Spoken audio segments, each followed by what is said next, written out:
मैं आप सबको एक बात और निवेदन कर चुका हूं कि कथा प्रसंग में हम लोग जो सुनते हैं पहाड़ बोला, तो आज के पढ़े लिखे आदमी को लगता है क्या मूर्खता की बात है, पहाड़ कैसे बोल सकता है। तो पहाड़ कैसे बोला? पहाड़ का दो रूप होता है, एक पहाड़ पत्थर का ढेर और एक उसका जो अधिपति है। राजा हिमांचल पत्थर नहीं है, हिमालय पर उनका राज्य था, तो हिमालय एक पर्वत भी है और उसके जो राजा थे उनका राजा हिमालय नाम था। इसी प्रकार जितने भी पर्वत पहाड़ थे उनके जो अधिपति थे उनके नाम से उस स्थान का नाम पड़ा था।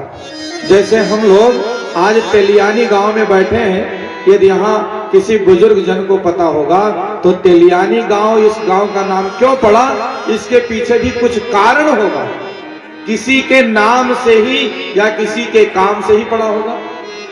दिल्ली यदि आप गए हैं तो दिल्ली से वृंदावन वाली रोड पर जब आप बढ़ेंगे तो मध्य भाग में एक कुआं है, भारत सरकार ने उसका सौंदर्यीकरण कराया हुआ है और वहां एक बोर्ड लगा है, लिखा है पिसनहारी का कुआं। क्या लिखा है? पिसनहारी का कुआं। प्राचीन काल में कई वर्षों पहले एक लड़की का ब्याह हुआ, विवाह करके जब ससुराल गई तो विवाह के कुछ दिन पश्चात ही पति मर गए। पुराना जमाना, कम उम्र में विधवा हो गई बिटिया, क्या करें, तो उसने हाथ की चकिया से लोगों का पिसान पीसना शुरू कर दिया। जो भी आई पाना आना जो चलता था, पाई आना, वो ले लेकर के उस जमाने में उन्होंने 1000 रुपया इकट्ठा किया। कितना? 1000। और उस समय 1000 रुपए का एक कुआं बनवा दिया जंजीरदार बड़ा सा। क्यों? पुराने जमाने में गाड़ी मोटर तो थे नहीं, लोग बैलगाड़ी पैदल से चलते थे, तो जो आवेगा पानी पिएगा। कितना ऊंचा भाव था, तो लोग पानी पीते रहे। अब कुआं का कोई पानी तो नहीं पीता, लेकिन वो कुआं प्रसिद्ध हो गया किस नाम से? पिसनहारी का कुआं। अब कोई आदमी कह दे कि पिसनहारी का कुआं, ये कुआं का नाम कैसे हो सकता है? कुआं का नाम तो कुआं ही है, लेकिन वो किसी के नाम पर पड़ा है। भाइयों बहनों, इसी प्रकार जितने पहाड़ हैं, पर्वत हैं, समुद्र हैं, उनका कोई अधिपति है, उनके नाम पर उनका नामकरण हुआ है। तो विंध्य पर्वत नारद जी से बोला, बाबा हमारे यहाँ बताओ कैसा लगा आपको? तो विंध्याचल की बात को सुन करके नारद जी कहते हैं, सुनो भैया, सब तो हमको अच्छा लगा, लेकिन एक बात नहीं अच्छा लगा। क्या? आपके यहाँ कोई तपस्या करने नहीं आता। अन्य पर्वतों पर तो लोग तपस्या करने जाते हैं, लेकिन यहाँ कोई नहीं आता। तब विंध्याचल को अपने मन में बहुत गलानी हुई और उसने महाराज जा करके भगवान सदाशिव की उपासना आरंभ करी है, अखंड साधना प्रारंभ की। भगवान सदाशिव को 6 महीने में प्रसन्न कर लिया। शिव जी कहते हैं, बेटा तुम्हारी जो मनसा हो कहो।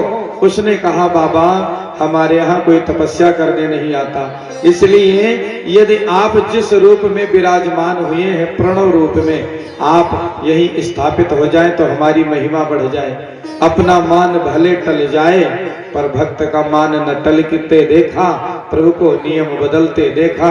भगवान विंध्याचल पर प्रसन्न हो गए और महाराज वहीं नर्मदा नदी के तट पर मध्य प्रदेश में ही भगवान ओमकारेश्वर के नाम से विराजमान हो गए। बोले ओमकारेश्वर महादेव की। तो लोग नर्मदा परिक्रमा करने जाते हैं, आप सब जानते हैं 3500 किलोमीटर की दूरी मध्य प्रदेश से शुरू हो करके और फिर घूम करके मध्य प्रदेश ही आते हैं। गुजरात आदि प्रांतों से 3500 किलोमीटर बहुत लोग पद यात्रा करते हैं। आज भी हम अपने घर बैठे हैं तो लगता है भक्ति शक्ति कुछ नहीं, बाहर निकलिए तो देखिए पग यात्रा। और उनकी ऐसी मान्यता है, नर्मदे हर, सफेद वस्त्र में परिक्रमा करते हैं लोग। और परिक्रमा करने वालों को अगर कोई किसान देख ले, वहां का किसान खेत जोतता रहता है, लेकिन केतली में चाय भरे रखे रहता है, पानी रखे रहता है।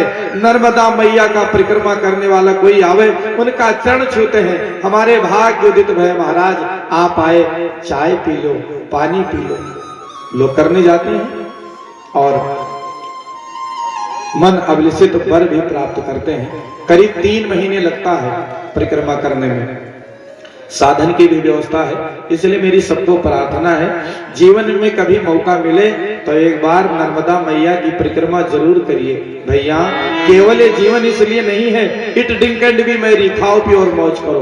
कुछ करने को मिला है, उस मर्म को हमें पहचानना है और उसमें बहुत ज्यादा पैसा भी नहीं खर्च करना है आपको। जहां रुकोगे वहीं भोजन जलपान की व्यवस्था होती रहेगी। तो ऐसा अवसर मिले, समय निकालिए। जो कहे कि हमें धर्म कर्म तीर्थ यात्रा पूजा पाठ के लिए समय नहीं है महाराज, हम व्यस्त हैं, मैं तो उसे कहता हूं कि जिसको धर्म के लिए समय नहीं, वो व्यस्त नहीं है, वो अस्त व्यस्त है। जीवन में व्यस्त होना बहुत जरूरी है। जो व्यस्त है वही मस्त है। खाली दिमाग शैतान का घर है। लेकिन भैया व्यस्त तो रहे पर अस्त व्यस्त न रहे। तो भगवान सदाशिव में ही नर्मदा नदी के तट पर ओमकारेश्वर नाम से विराजमान हो गए। बोलिए गौरी शंकर भगवान की जय।